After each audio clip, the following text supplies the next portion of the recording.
आज मी आपल्यासोबत थालीपीठाचे अप्पे कसे बनवायचे त्याची रेसिपी शेअर करणार आहे. हे अप्पे एकदा नक्की बनवून पहा.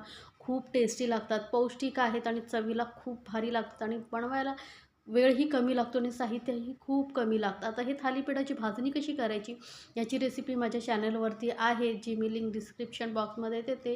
तिथे जाऊन तुम्ही पाहू शकता. आणि अप्प्याचे बऱ्याच रेसिपी माझ्या चॅनलवरती आहेत, गोड अप्पे, तिखट अप्पे, तर तेही तुम्ही पाहू शकता. तर हे पौष्टिक अप्पे कसे बनवायचे ते पाहूया. तर त्यासाठी इथे बघा मी काय केलेलं आहे, एक मोठा बाऊल घेतलेला आहे आणि त्यामध्ये आपण घेणार आहोत थालीपीठाचं पीठ. तर इथे साधारण मी मोठी वाटी अशी भरून अर्धी घेतलेली आहे. अर्धी ते पाऊण वाटी आहे. यामध्येच आपण घालणार आहोत 2 चमचे बारीक रवा. रव्यामुळे काय होईल माहिती आहे, अप्पे जे आहेत ना आपले छान असे जाळीदार होतील, फुलतील छान. त्यानंतर एक चमचा भरून इथे सफेद तीळ घालते. सफेद तीळमुळे ना खाताना अप्पे असे खुसखुशीत लागतील. सोबतच घालायचं आपल्याला पाव चमचा हळद आणि जास्त प्रमाणात भाज्या. तर भाज्या इथे बघा मी काय घेतलेलं आहे, हिरवी मिरची बारीक चिरून घेतलेली आहे, कोबी, गाजर घेतलेलं आहे.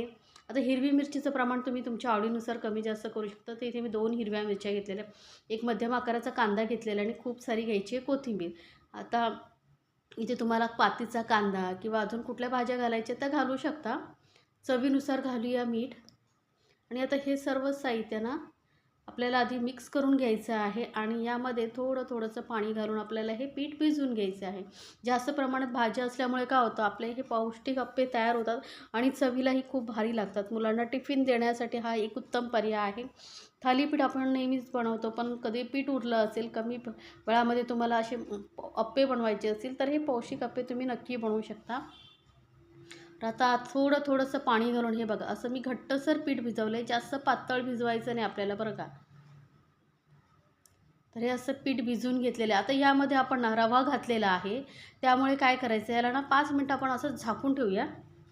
म्हणजे रवा छान फुलला जाईल. जास्त वेळ ठेवायची काही गरज नाही, रवा तसंही पटकन फुलतो. तर साधारण 5 मिनटानंतर आपण बघूया. तर बघा पीठ आपलं मस्त सेट झालेलं आहे, रवा छान असा फुललेला आहे. तर हे असं आपलं अप्पे बनवण्यासाठी पीठ झालेलं आहे तयार. तर वळूया आता आपण गॅसकडे. तर गॅसवरती ना मी इथे अप्पे पॅन ठेवलेलं आहे आणि यामध्ये ना थोडंसं तेल घालायचं. हे अप्पे पौष्टिकही का आहेत, कारण यामध्ये तेलाचंही प्रमाण खूप कमी असं. नॉनस्टिक पॅन वापरलात तर खरंच खूप कमी तेल लागतं आणि मस्त असे खुसखुशीत असे आपले अप्पे तयार होतात.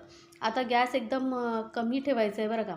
आणि हे अप्प्याचं मिश्रण आपण हे अप्पे पॅनमध्ये घालून घ्यायचं आहे थोडंसं.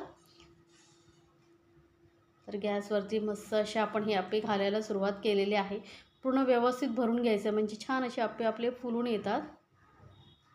याआधीही ना माझ्या चॅनलवरती रव्याचे अप्पे, मिक्स व्हेज अप्पे, गोड अप्पे, केळी घालून अप्पे कसे बनवायचे तेही रेसिपी मी शेअर केलेली आहे. तर एकदा नक्की बनवून पहा. मी सर्वांची ना लिंक डिस्क्रिप्शन बॉक्समध्ये देते. आता हे अप्पे घालून घेतल्यानंतर झाकून आपल्याला 2-3 मिनटं चांगले असे वाफून घ्यायचे आहेत. छान असे भाजले पाहिजेत. म्हणजे काय होईल, यामध्ये आपण ज्या भाज्या घातल्या आहेत ना त्या व्यवस्थित शिजल्या जातील.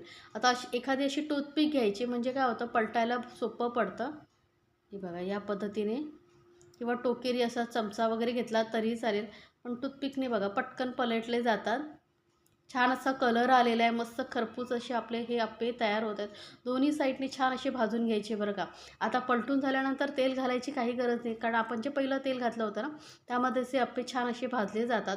आता याला ना परत आपण झाकून फक्त 2 मिनटं वाफून घेऊया आणि मस्त असे आपले गरमागरम खुसखुशीत जबरदस्त टेस्टी पौष्टिक असे अप्पे तयार झालेले आहेत. बघू शकता छान असा कलर आलेला आहे. तर एका साईडने आता दुसऱ्या साईडने पलटून घेतले आपण हे अप्पे काढून बाकीचेही अप्पे मी बनवून घेते पटापट. आणि आपण हे अप्पे ना कुठल्याही चटणीबरोबर खाल्ले किंवा असेच खाल्ले तरी छान लागतात. तर अप्प्याची चटणी ही मी माझ्या चॅनलवरती शेअर केलेली आहे, वेगळ्या पद्धतीने कशी बनवायची ते तुम्ही पाहू शकता. तर हे बघा मस्त असे पौष्टिक अप्पे आपण काढून घेऊया. तर हे गरमागरम असे अप्पे आपले तयार झालेले आहेत खाण्यासाठी. बघू शकता किती सुंदर दिसत आहे. कलर एवढा सुंदर आला आहे ना की तुम्हालाही बघता क्षणी खावे असे वाटेल, कारण चवीला तर खरंच खूप भारी लागतात. मस्त पौष्टिक असे हे अप्पे मस्त खुसखुशीत होतात आणि स्पॉन्जी असे आतून होतात, जास्त कडकही होत नाहीत. तर बघू शकता मस्त असे स्पॉन्जी असे आपले अप्पे तयार झालेले आहेत. मिक्स व्हेज अप्पे